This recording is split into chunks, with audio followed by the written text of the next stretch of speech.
Les souvenirs que j'ai le plus, c'est ce que je fais maintenant, en fin de compte, que je reconduis ma ferme en polyculture. Si on peut parler de ça, par exemple, par rapport à la polyculture, j'ai très bien souvenir de mon père, euh, où on trouvait tout sur la ferme, hein, donc les animaux, les céréales, la vigne, le potager, les arbres fruitiers.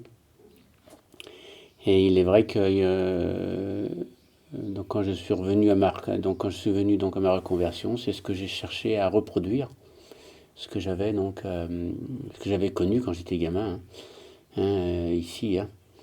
Et je pense que l'endroit s'y prêterait bien, hein, et des souvenirs qui marquent quand même, hein, parce que bon, disons d'avoir l'autosuffisance alimentaire sur l'exploitation. C'est vraiment ça un souvenir que j'ai. Et vraiment tout. Parce que mon père faisait entrailler les vaches, on avait du lait, on avait quelques chèvres. Donc on avait la production laitière sur la ferme, avec la transformation fromagère, puisque ma mère faisait les fromages. Et voilà, les poules comme on a maintenant, les lapins. Je pense qu'il n'y avait pas beaucoup d'animaux qui manquaient, parce que mon père engraissait aussi un cochon. Donc comme on faisait les fromages, on avait le petit lait, on avait tout. Et c'était vraiment... enfin, je pense que c'était vraiment quelque chose qui nous marque quand on est enfant et que j'avais envie de reproduire. Bon, on n'est pas encore à la totalité, puisque je fais quand même pas tout, mais j'en fais une partie.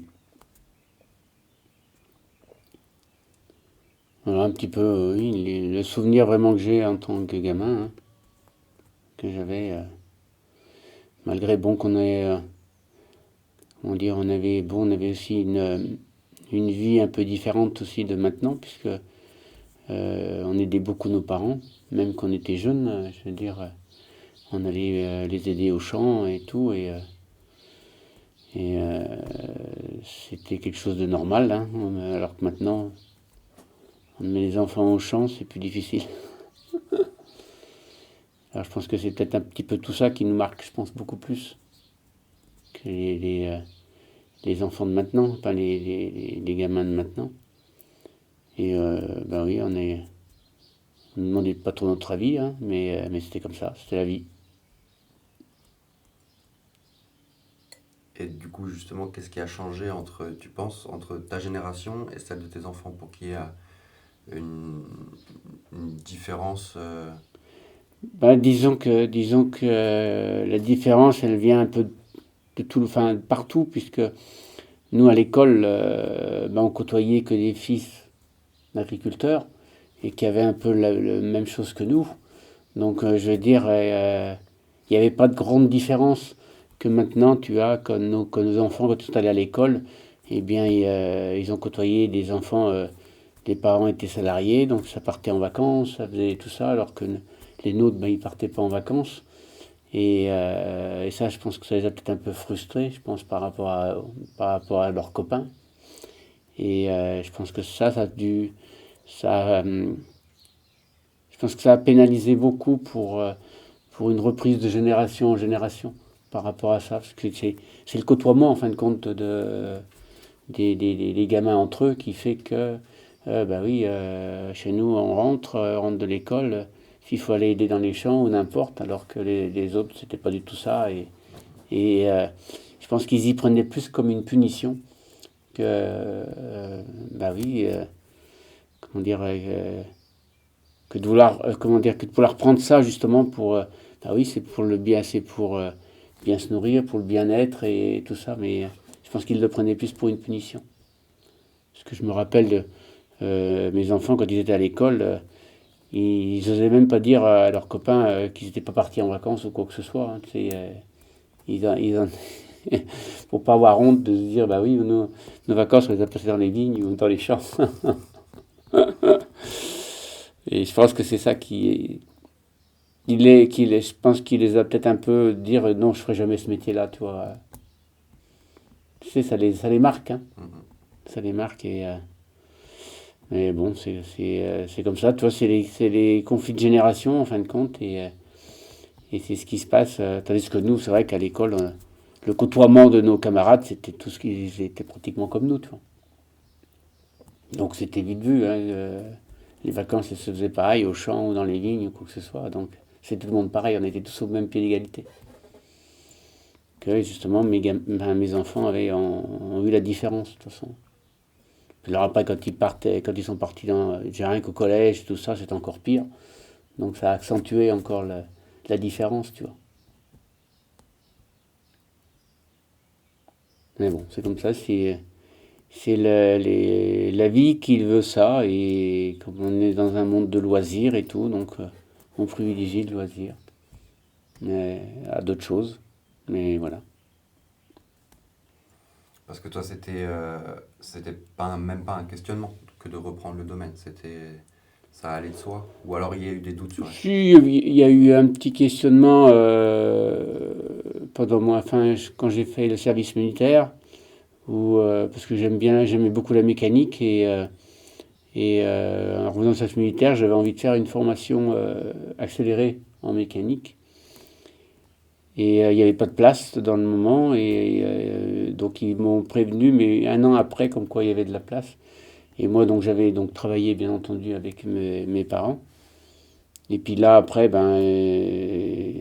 ça m'a plu, tu vois, ça m'a plu, et j'ai dit non, non, c'est pas la peine que j'aille faire un truc. Donc j'ai dit, je vais faire ce métier-là. En plus, j'avais commencé à lancer un peu la vente directe, tu vois, faire de la mise en bouteille, la vente directe, et voilà, donc ça, j'avais, je pense que ce questionnement est parti en fin de compte, tu vois, avec le fait d'avoir travaillé une année dans les vignes, enfin dans les vignes, dans les champs et tout. Donc j'ai dit non, j'ai dit ma place elle est là, et voilà. Mais c'est vrai que si, moi j'ai eu un questionnement que mon frère n'a pas eu du tout, lui, c'était directement reprendre les vignes. Mais, euh, mais bon, après c'est vrai que quand j'étais à l'armée, comme j'étais pilote de char, alors bien sûr on faisait un peu de mécanique et tout, et puis c'est vrai que ça m'avait encore motivé un peu, tu vois. Mais, euh, mais bon, non, puis après c'est sans regret d'avoir fait ça, et en plus d'avoir fait quand même un grand changement dans sa vie. Donc je veux dire, c'est des choses qui sont importantes, et qui nous motivent pour justement aller jusqu'au bout, et, euh, et enfin trouver un peu, comme on dit, sa voie, hein, dans cette dans la paysannerie, dans la culture, et essayer d'être le plus serein possible dans sa ligne de conduite, tu vois. Et officiellement, t'avais quel âge quand t'as repris Ben, disons que moi, dès que je suis rentré de l'armée, j'avais 20 ans, et l'année que j'ai travaillé avec mes parents, j'étais aide familiale, mais c'était comme si c'était à moi, hein, parce que mon père me laissait très bien, me laissait faire, donc c'était comme si c'était à moi, et il a commencé, donc quand j'ai décidé justement de rester, là, il a commencé à me louer des parcelles, et c'est là que j'ai commencé à démarrer vraiment à m'installer. Donc j'ai démarré en 81, à être installé, et on va avoir déjà une parcelle ou deux de vignes, voilà. Mais après, je vinifiais déjà tout le vin du domaine, enfin tout le vin du domaine de mon père, hein. Donc c'était comme si j'étais un petit peu comme chez moi, hein, je veux dire. Il me laissait libre faire. Donc. t'avais un bon rapport avec ton père là-dessus? Oui, oui, oui, oui, question de ça, il était assez, question de ça, il était assez souple, et puis euh, là, il nous a toujours laissé faire, hein, laissé prendre nos décisions et tout ça. Bon, on en parlait ensemble, mais il nous laissait prendre nos décisions, ouais. Ouais, ouais. Puisque tu vois, quand j'ai démarré la vente directe, lui n'en faisait pas, hein, et on avait, je sais plus quelle année c'était, mais on a eu une année parce que mon père vendait tout enfin, aux négociants qui venaient pomper en citerne. Et les cours avaient baissé et c'est là que j'avais dit à mon père, j'ai dit non, on va en vendre que la moitié pour assurer la trésorerie et puis l'autre moitié, on va le mettre en bouteille et puis je vais chercher des clients. Voilà. Donc ça a démarré comme ça. Donc c'était dans les années 84-5 par là, je pense. Ouais. Donc après, cette relation directe avec le consommateur était très intéressante, enfin était très bénéfique pour moi, pour évoluer, bah oui, pour se rendre compte vraiment de ce qu'on fait et puis d'aller jusqu'à la finalité en fin de compte.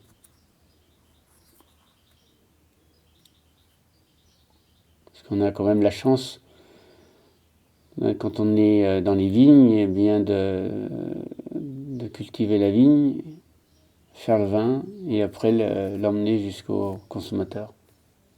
Donc on fait toute la chaîne en fin de compte. Et ça c'est quelque chose de très motivant et très intéressant.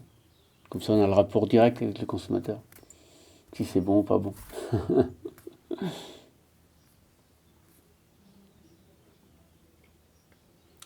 Et toujours dans cette idée de chronologie, donc tu as eu ces années dans la suite, dans la lignée de ce que faisait ton père, qui lui du coup était en conventionnel, Oui.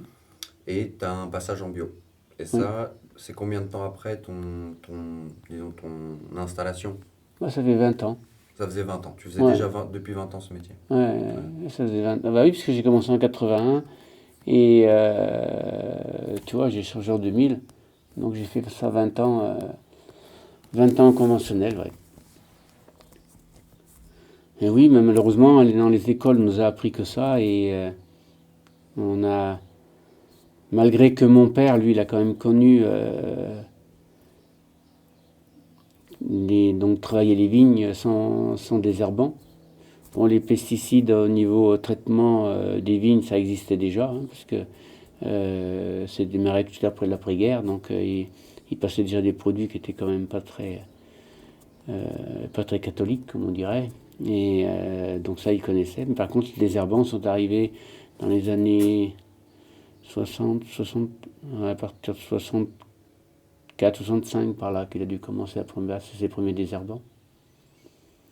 Et donc c'était déjà avant que moi je fasse l'école de Viti Onno. Oui, c'était avant. Et ouais, c'est vrai que c'était tellement merveilleux que, bah oui, ils sont tous rentrés là-dedans. Et puis nous, après à l'école, on nous a appris que ça. Alors, donc on est parti là-dedans tête baissée, sans se rendre compte des conséquences ou quoi que ce soit. Et il a fallu arriver justement à un moment donné où la réflexion est allée un peu plus loin que de marcher tête baissée et pour dire non, ça va pas, il faut changer. Mais c'est vrai que c'est dommage de ne pas avoir pu commencer depuis le début, comme ça. Ça aurait été très bien. Tant pis. Et comment elle vient une réflexion comme ça, surtout après 20 ans avec la même formule? C'est quoi le déclic? Ben, le déclic, tu sais, dans les années 90, comme je faisais partie des luttes un peu raisonnées, là, puisque j'ai adhéré à Terravitis et tout ça, et quand j'ai vu qu'on retirait beaucoup de matière active sur les produits phyto qu'on employait, ça m'a quand même interrogé. Je me suis dit, tiens, comment ça se fait qu'ils retirent tant de matière active alors qu'avant, tout le monde en passait, tout le monde ne disait rien et quoi que ce soit. Donc ils se sont aperçus que c'était quand même un peu trop dangereux pour l'homme, donc ils en ont commencé à en retirer. Alors là, ça m'a quand même pas mal interrogé. J'ai dit, non, mais c'est gentil de nous faire passer des produits et puis après, quand on s'aperçoit que c'est trop dangereux, c'est des poisons, c'est quand même un peu limite, tu vois. Donc il y a ça, et puis comme j'avais aussi une grosse clientèle de particuliers quand j'ai lancé la bouteille, qui étaient devenus quand même pas mal des amis, tu vois. Après je me suis posé la question, si ça se trouve, je suis peut-être en train de leur faire prendre des petites doses de produits phyto que je passe dans les vignes.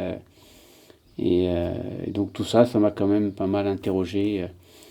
Et là j'ai dit, il y a des choses qui sont pas correctes. Parce qu'on est quand même responsable puisque on vend une boisson à des consommateurs, on doit être quand même responsable de ce qu'il peut y avoir dedans. Comme le maraîcher qui vend ses légumes, comme la personne qui élève des animaux, qui vend la viande, et tout ça, il y a une part quand même de responsabilité qui fait partie intégrante pour moi du produit qui redistribue. Et tout ça, donc ça a posé des mûres réflexions et jusqu'au jour où j'ai dit non, là, il faut faire quelque chose, il faut changer. Changer ou arrêter le métier, ou l'un ou l'autre. Donc j'ai pris la décision de changer. Voilà. Mais bon, je pense qu'il y a quand même de plus en plus de gens qui vont faire le même parcours que moi, qui vont réfléchir et qui vont changer. Donc c'est bien, il y a quand même une prise de réflexion qui sera importante, j'espère. Et ça change quoi de passer dans une agriculture bio à ce moment-là sur le mode de vie? Fondamentalement, tu as une façon de faire et du coup une façon de vivre différente. Oui, bah déjà une façon, oui c'est sûr, déjà une façon de faire, puisque c'est quand même un gros surcoût de travail, surtout quand tu es sur des vignobles qui sont étroits, qui sont donc difficilement mécanisables, donc c'est beaucoup de travail manuel.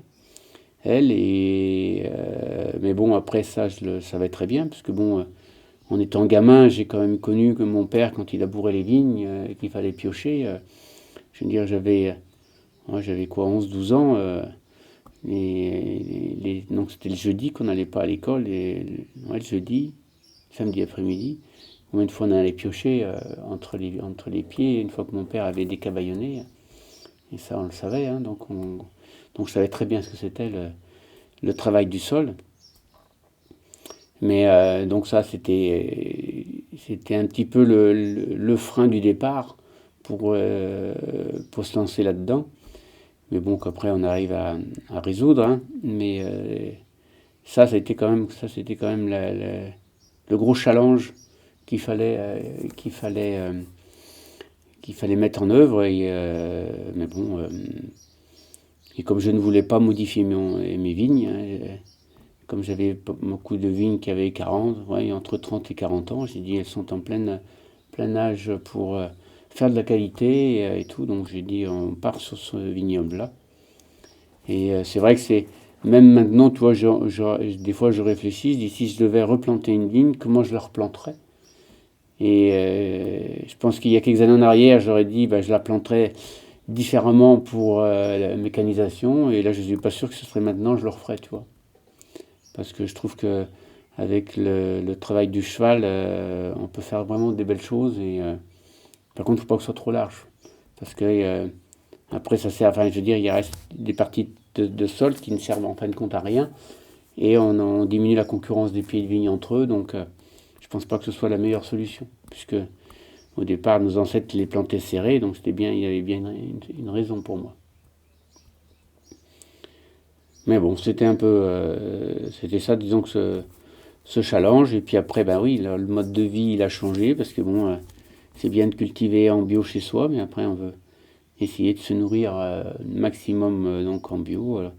Donc ça fait, bon, alors on avait déjà notre potager, hein, on avait pas mal de choses, mais disons après tout ce qui est consommation d'autres produits, on a tenté, donc on a cherché donc à manger bio, et c'est ce qui m'a donné aussi l'envie après de faire le pain, puisqu'on n'avait pas de boulanger bio dans le coin. Et j'ai dit, bon, ben, si on veut manger du bon pain, il va falloir mettre la main à la pâte. Et voilà, donc ça fait que c'était une boucle complète. Voilà. Ça devient une philosophie. Ouais. Si tu devais définir ou interpréter comment tu parlerais à des novices de ton métier, de vigneron. Qu'est-ce que c'est pour toi, vigneron? Dans ton interprétation et ta définition, selon toi. Bah, c'est un rapport avec la vigne, avec le végétal, et qu'on nous a déconnectés dans les écoles avec le monde de la chimie. Et ça, c'est ce rapport-là, soit tu le ressens, soit tu l'incorpores, et c'est comme ça que tu vas évoluer dans la culture de ta vigne, parce que je veux dire, dans le travail de tes vignes, le travail du sol et tout, et c'est là que tu évolues. Mais si tu n'as pas ce rapport avec le végétal, avec la vigne, je pense que c'est très compliqué pour évoluer dans le bon sens, d'entre guillemets, du bio. Parce que bio, ça veut dire beaucoup de choses et puis rien dire aussi. Hein. Et moi, je pense que ça, c'est très très important. Que je pense que nos ancêtres, ils avaient naturellement. Comme le rapport qu'ils avaient avec leurs animaux, le rapport qu'ils avaient, c'était en eux. Ils n'avaient pas besoin de chercher quoi que ce soit. Moi, je vois mon grand-père, donc le père de ma mère, il a gardé un cheval jusqu'à pratiquement 80 ans. Ouais, 80 ans. Et il est monté quelquefois. Je me rappelle quand j'étais gamin, je le voyais. Il avait une voiture à cheval et il habitait à Romanèche-Turin. Ça faisait 10 km pour venir là. Il venait avec son cheval, passer la journée là. Il partait le matin tôt avec son cheval, il était là et il repartait le soir. Et ça, mais il avait un rapport avec le cheval. Et c'est vrai que c'est là que mon regret, c'est de ne pas avoir pensé plus tôt justement. Ce qui m'aurait appris énormément de choses sur le cheval et qui m'aurait pas pour le début quand j'ai commencé, quand j'ai débuté, il m'aurait vraiment aidé. Et ça, il avait ce rapport naturel, donc avec son cheval, avec ses vignes et tout. Et quand il y avait quelque chose à faire dans la vigne, il fallait le faire. Hein. C'était pas, on va pas le reporter dans 15 jours ou quoi que ce soit. C'était comme ça. Et ça, ce rapport-là, je pense qu'il y a quand même beaucoup de vignerons qui l'ont pas en eux, ça. Et c'est dommage. Et c'est dommage. Mais bon.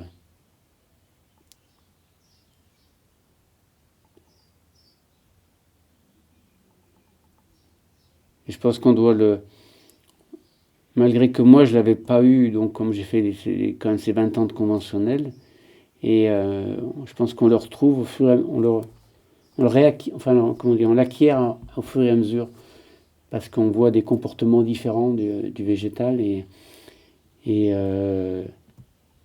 quand on veut justement essayer de se passer de tout d'intrants extérieurs, eh bien c'est là qu'il faut vraiment être très pertinent et très observateur pour suivre justement toute l'évolution de la vigne pendant sa période végétative, pour essayer de l'accompagner au mieux pour justement éviter d'amener des intrants extérieurs justement.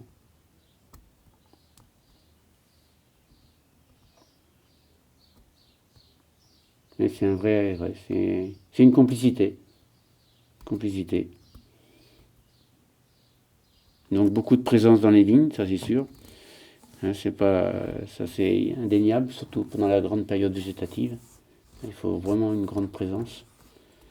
Et puis essayer d'observer, d'être attentif. Et je pense qu'on peut... c'est là qu'on voit après la différence.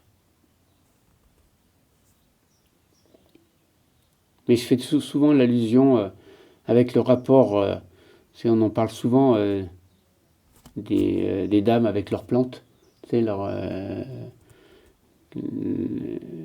l'attention qu'elles portent à leurs plantes. Et souvent, tu vois dans des maisons les plantes d'ornement ou le fleurissement et tout.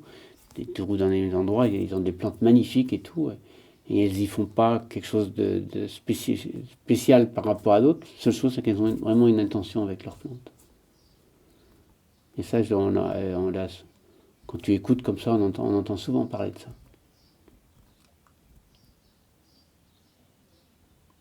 Et c'est ça, c'est vrai que c'est quelque chose que j'ai essayé de reproduire avec les vignes. C'est comme un échange d'énergie. Où Oui. toi tu prends et elle prend. Oui, c'est c'est des vases communicants, hein, je veux dire, elles te donnent, toi tu leur donnes, et ainsi de suite. Hein. Mais tu sais, actuellement, on parle de plus en plus de l'intention justement positive et négative, et ça, je pense que c'est hyper important.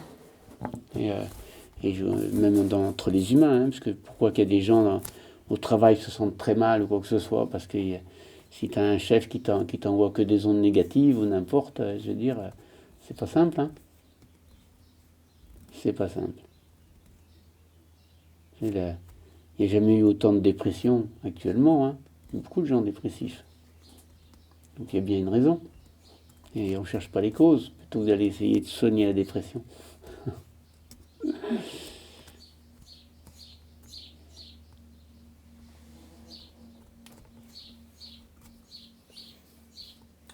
C'est Arthur qui disait ça, il y a, dans tes vignes, il a noté le fait que ce soit extrêmement vivant. Il y a des insectes partout. T'as quel rapport toi avec c'est la continuité de ce qu'on vient de dire, mais le vivant, c'est quoi pour toi? Ben, le vivant, alors c'est vrai que bon, comme je pratique la biodynamie, et c'est vrai que j'ai fait des formations là-dessus, et le slogan de la biodynamie, c'est cultivons le vivant. Alors au départ, c'est vrai, qu'est-ce que ça veut dire, cultiver le vivant, et ainsi de suite. Ben, c'est ramener la vie dans les sols. Donc un sol, pour moi, un sol qui vit bien, toute plante qui pousse, enfin qui s'implante dessus, généralement tout se passe bien parce que il y a une harmonie dans le monde du vivant et parce que moi souvent je fais le rapprochement avec un bois, une forêt où il y a généralement surtout une forêt qui a eu pratiquement pas d'intervention, tu vois, dedans.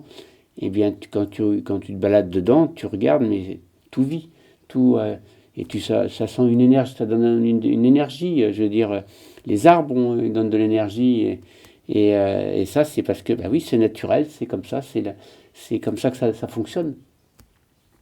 Faut pas oublier que l'homme il est venu sur Terre pour perturber tout ça, hein, alors que le monde des vivants pour moi ça a toujours existé ça. Ça a toujours existé et c'est pour ça qu'on dit toujours que la nature reprend toujours ses droits un jour ou l'autre de toute façon. Et cultiver le vivant dans les vignes. Donc pour moi, la première chose, c'était déjà de ramener ça, ramener le sol vivant. Et ben, c'est par les adventices.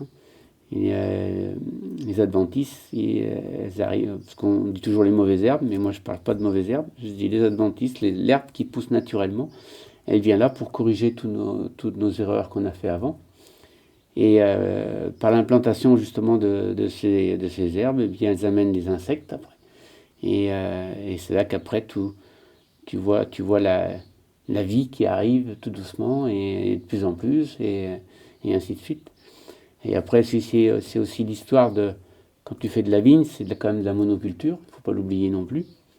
Donc c'est vrai que quand tu as un sol vivant avec plein d'adventices, tu commences déjà un petit peu à pallier un peu cette monoculture.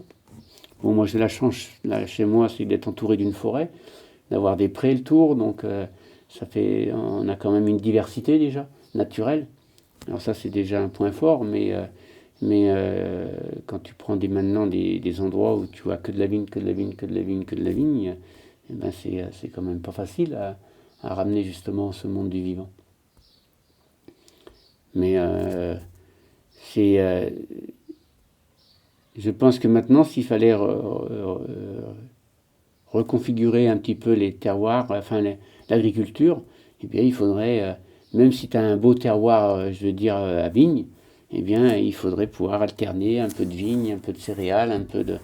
Et je pense que la vigne s'y développerait certainement bien mieux, et puis tu pourrais limiter les traitements et ainsi de suite.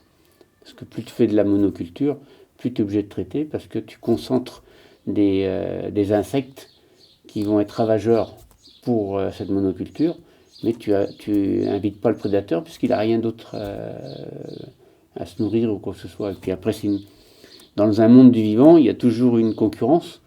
Hein, donc si tu as qu'un insecte, fatalement, celui-ci devient ravageur, alors que si tu as, pas, 10, 50, 100 insectes, eh ben, il y a toujours une concurrence entre eux, et donc ça s'équilibre. Et ce qui fait que celui qui était ravageur au départ, il devient plus ravageur après. Et ça, c'est l'équilibre qui se fait naturellement, en fin de compte. Et ça, tu l'as uniquement par la culture du vivant dans le sol, dans la vigne, dans l'harmonie, l'harmonie du vivant, en fin de compte.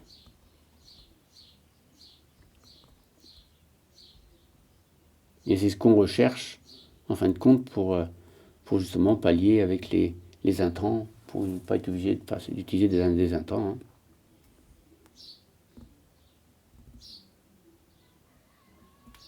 Et alors, ces 3 dernières semaines, je t'ai vu faire une activité en particulier, le palissage. Est-ce que tu peux m'en parler? Ben, le palissage, là, alors oui, c'est vrai que la vigne, avec les chaleurs qu'il fait, elle pousse énormément, donc après il faut la maintenir. Alors ça, c'est comment dire, c'est la partie intégrante de la culture de la vigne, puisqu'au départ, la vigne, c'est une liane qui grimpe aux arbres. La seule chose, c'est que maintenant, la conduite, justement, c'est pas des arbres, c'est des piquets avec un palissage pour la maintenir. Et on est quand même obligé de la palisser parce que comme si on veut intervenir, soit pour labourer, pour faire quoi que ce soit, enfin labourer ou passer dans les vignes uniquement, et bien quand c'est palissé, c'est quand même beaucoup plus facile que si tu la laisses en tout venant. Je sais qu'un peu dans le sud, ils le font, mais c'est des vignes plantées beaucoup plus larges. Et là, ils laissent retomber la végétation, donc en plus, en laissant retomber la végétation, ça protège du soleil, puisque là-bas, il y a aussi énormément de soleil. Nous, on la palisse, comme on est très étroit, donc on est quand même obligé pour pouvoir passer dans les rangs. Ça, c'est une obligation. Et en même temps, ça maintient les rameaux très droits. Donc c'est plus facile après pour la récolte, pour faire plein de choses, en fin de compte. Mais c'est l'homme qui est venu justement à amener la vigne dans cette configuration-là. Après, je ne sais pas si on faisait de la vigne sauvage comme autrefois, si on aurait la même chose. Parce qu'apparemment, quand elle pousse comme ça, comme une liane, les grappes sont quand même beaucoup plus petites. Et je ne suis pas sûr qu'on ait un équilibre de maturité dans les raisins, dans les grappes, puisqu'elle peut monter très haut. Et entre les premières grappes et puis celles du haut, je pense que ça doit être. Tandis que là, avec notre méthode qu'on fait, on arrive à avoir une maturité assez homogène. Et en plus, une production, je dirais, un peu plus assurée, du fait qu'elle est taillée, comme on la taille aussi. Donc voilà, mais enfin, le palissage, pour moi, c'est essentiel pour pouvoir passer dans les vignes facilement. Voilà. Pour intervenir, aussi bien pour faire un traitement que pour labour ou n'importe. Et puis pour la vendange, c'est quand même beaucoup plus facile aussi que quand c'est tout venant, c'est partout. Et c'est un peu un travail de moine, où tu passes pendant plusieurs semaines à Ben là, répéter le oui, même oui. geste. Oui, ça c'est sûr que c'est long, mais c'est un gros travail. Mais bon, après tu as un rapport direct avec ta vigne aussi. Et je veux dire, c'est là que vraiment soit tu aimes ta vigne ou tu ne l'aimes pas. Mais bon, mais après c'est oui, mais c'est pas. Moi, je trouve, moi, c'est plaisant. C'est pas quelque chose qui.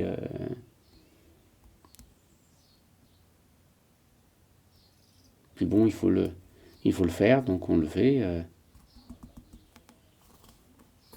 Puis après, je veux dire, après, nous, comme on a aussi les problèmes de casse par le vent et tout ça, donc quand c'est bien maintenu et tout, c'est quand même autre chose aussi. Quand tu vois un pied qui est tout abîmé par le vent, c'est quand même pas non plus intéressant. Mais toi, tu vas prendre jusqu'à même du plaisir à faire ça. Oui, c'est sûr. Bah oui, parce que là, tu es vraiment au toucher de la vigne, en fin de compte. Tu la touches tous les jours, là, tu es tout le temps.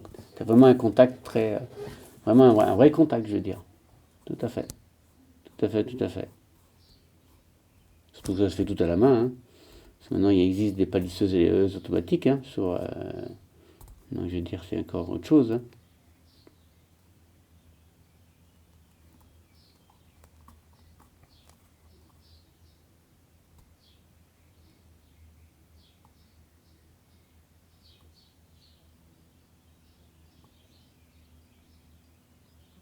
Et il y a quelque chose que tu m'avais dit il y a quelque temps où un de tes moments préférés, c'était le matin très tôt.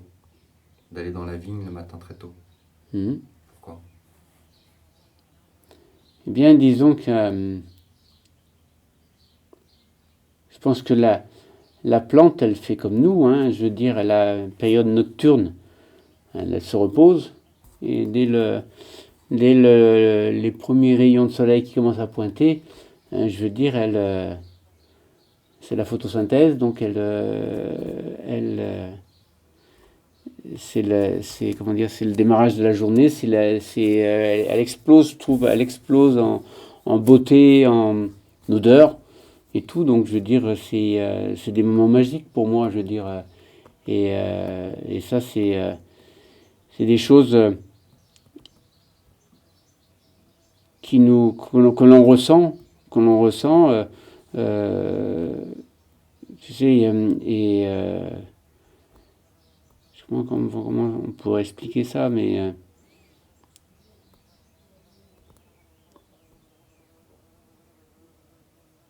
c'est une, enfin,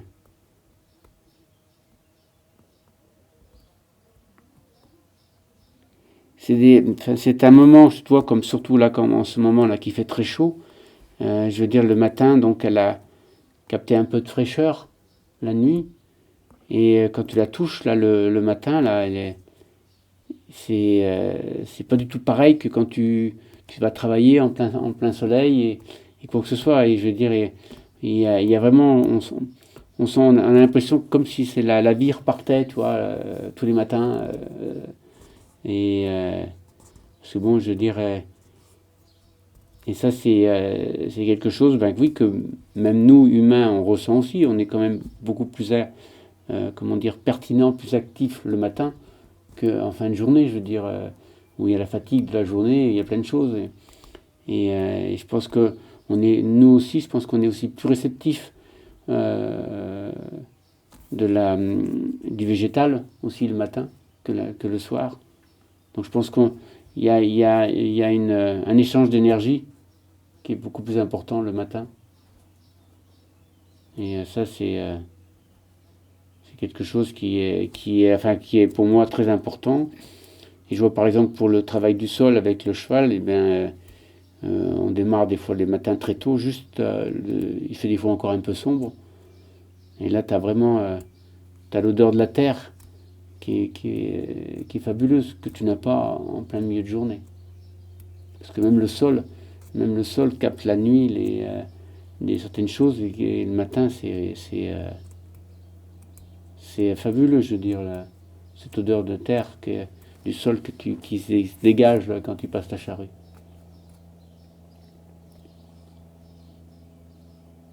Et je pense qu'après, tu recherches justement ces moments-là qui te donnent l'enthousiasme, en fin de compte. C'est comme tu le disais tout à l'heure, hein, euh, on donne, mais on aime bien recevoir aussi.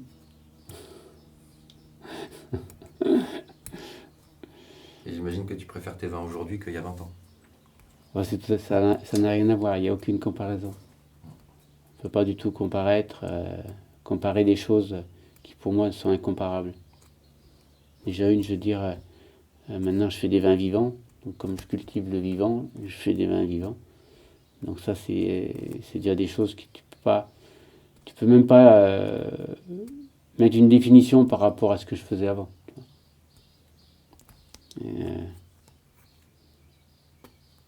Mais comme on dit, c'est la continuité. Tu vois, on a commencé par le sol, on a fait sol, la vigne, et après on est venu au produit final. Produit final qui ressemble justement à ce que l'on fait dans la vigne, ce que l'on fait dans nos sols. Et voilà.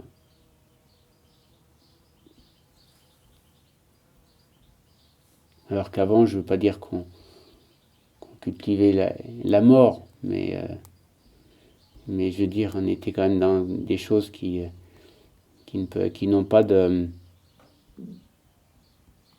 Enfin, je pense pas qu'à long terme, ça a une vision bénéfique, mais parce que je veux dire, le, comme tu parlais justement par rapport au vin, voilà, les vins qui sont digestes, qui te donnent de l'énergie, qui te donnent, et ça c'est là qu'on voit vraiment la différence.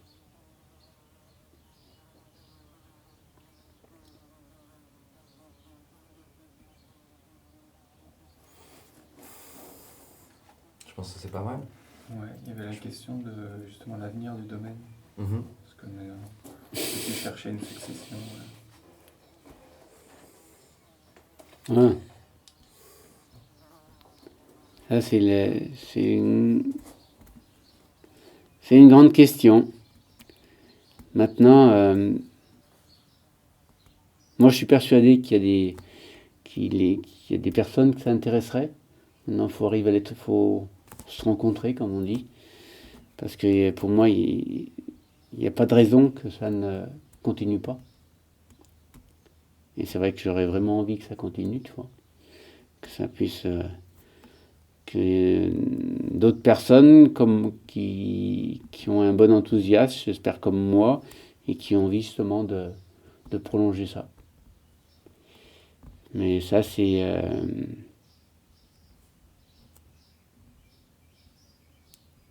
quelque chose qui me tient bien à cœur, hein, mais à un moment donné, il faudra bien prendre des décisions, malheureusement.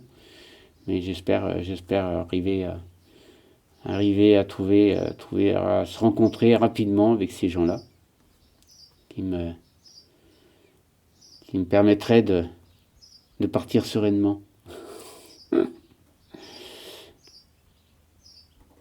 Mais bon, après, c'est des parcours, hein, ce sont des parcours, et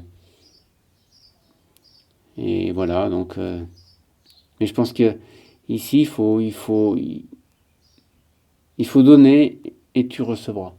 Et si tu donnes pas, ce sera compliqué.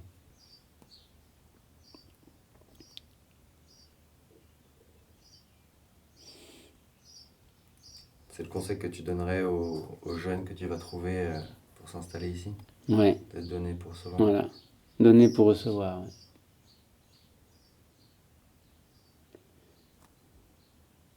Parce que je pense que quand tu veux arriver à faire enfin, après, il faut aussi que tu t'épanouisses au milieu de tout ça aussi. Hein. Il faut que parce qu'il faut avoir l'envie. Hein. Il faut vraiment avoir l'envie. Mais, euh, mais bon, après, entre comme on dit, les paroles que des personnes nous disent et avec les actes, ça c'est compliqué. Mais je pense qu'il y a il y a des personnes qui ont cet enthousiasme-là, je pense. Donc voilà, il faut attendre de trouver comme on dit, de rencontrer la bonne personne. Ou les bonnes personnes. Ou les bonnes personnes. En plus, bon, c'est une ferme qui est quand même pas très grande, donc c'est pas un gros domaine, donc je pense que ça devrait être d'autant plus facile, tu vois. En plus, on est quand même dans un lieu qui est, je veux pas dire magique, mais qui est quand même pas mal. Qui est quand même pas mal. Donc c'est pour ça, je pense il doit y avoir des candidats qui attendent à la porte, mais faut les rencontrer.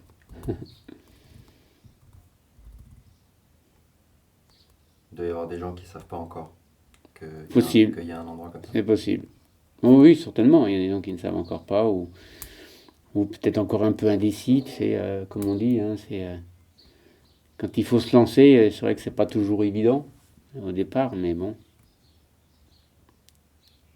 Mais c'est important pour toi. C'est important pour toi que là où les personnes qui vont s'installer ici assurent une certaine continuité par rapport à ce que tu as fait. Bah, ça serait quand même bien, oui, oui. Donc, et puis, je pense que le lieu s'y prête et il y a beaucoup à en tirer de ce lieu et du travail que j'ai déjà entrepris, tu vois. Parce que je pense que là, c'est lancé maintenant. Il faut se ratteler à la locomotive et puis y aller, tu vois. Et du coup, on va peut-être finir avec ça. Si c'est de l'imagination, de la fiction. Si c'était toi et que tu avais 25 ans et que tu devais reprendre le domaine, Oui. qu'est-ce que tu ferais?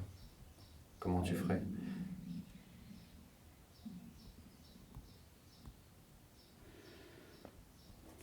Ouais, alors après, si c'était moi qui ai 25 ans, alors à 25 ans, j'avais pas les mêmes convictions que maintenant.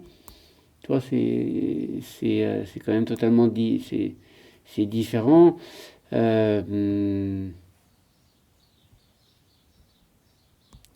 Moi, je pense que si c'est quelqu'un qui, a en- qui connaît un petit peu ce que c'est que le vivant, euh, et qui a envie d'aller dans ce sens-là, bah, je pense que oui, bah, faut se motiver, comme on dit, et puis taper dedans, et puis y aller. Mais, euh, mais c'est pour ça il faut vraiment que tu trouves, comme je disais tout à l'heure, bah, que tu trouves ton énergie et puis que tu la donnes et que tu reçoives. Et ça, après, ça se grandit au fur et à mesure. Parce que c'est vrai que ça va pas devenir, ça va pas venir comme un claquement de doigts, hein. Mais, euh, mais c'est ça justement qu'il faut trouver. Qu'il faut trouver au-delà, je dirais un petit peu au-delà, bon, c'est sûr qu'après il faut en vivre, au-delà du côté au départ financier, mais surtout, bah oui, que tu t'épanouisses là au milieu, tu vois. Ce qui te permet de passer, de faire abstraction les périodes difficiles, les moments difficiles, parce que sinon, parce qu'on a tous des périodes difficiles, des moments difficiles, et c'est là qu'il faut justement que soit l'énergie qu'on va te redonner va te renvoyer et pour repartir, et ainsi de suite, tu vois. Ça, faut pas en croire, hein, il y a des moments où on peut avoir des périodes où on est un peu, oui, on en a marre, on est fatigué, et ainsi de suite, tu vois.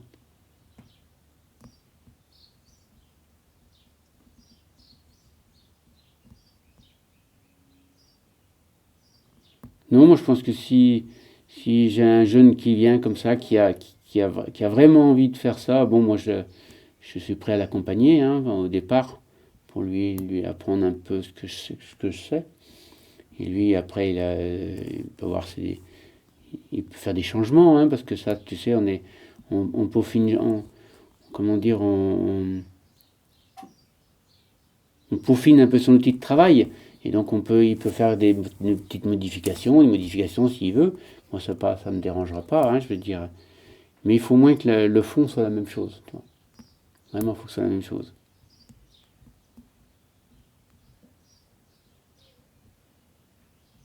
Parce que tu sais, essayer déjà de comprendre le vivant sur tes sols, sur la vigne, sur tout ce qui pousse, eh ben, c'est pas évident non plus, hein. Et trouver cet équilibre, hein, comme je te disais dans les vignes, moi j'ai horreur d'un sol où il n'y a plus rien, tout propre, parce que pour moi ça vit pas. Donc il faut arriver à avoir une vigne qui s'épanouisse au milieu d'adventices. C'est fabuleux ça. C'est que je veux dire, c'est qu'en fin de compte, la vigne s'épanouit, elle n'est pas concurrencée par les adventices. Les adventices, elles amènent plein d'insectes, donc tout marche. Alors que si tu prends un sol à nu, pas d'insectes, parce ils ont rien à se mettre sous la dent, donc il n'y a pas d'insectes, et ainsi de suite, tu vois. C'est là que tu dégrades après, ça dégrade très vite. C'est pour ça que pour moi, les plantes qui viennent en fleurs dans la vigne, c'est nécessaire. Parce que les fleurs amènent les insectes.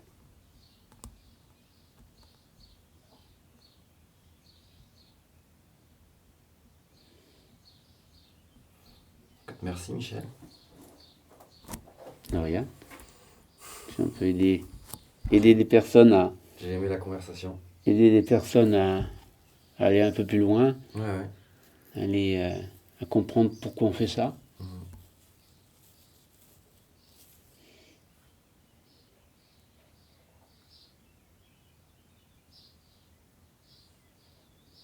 Mais bon.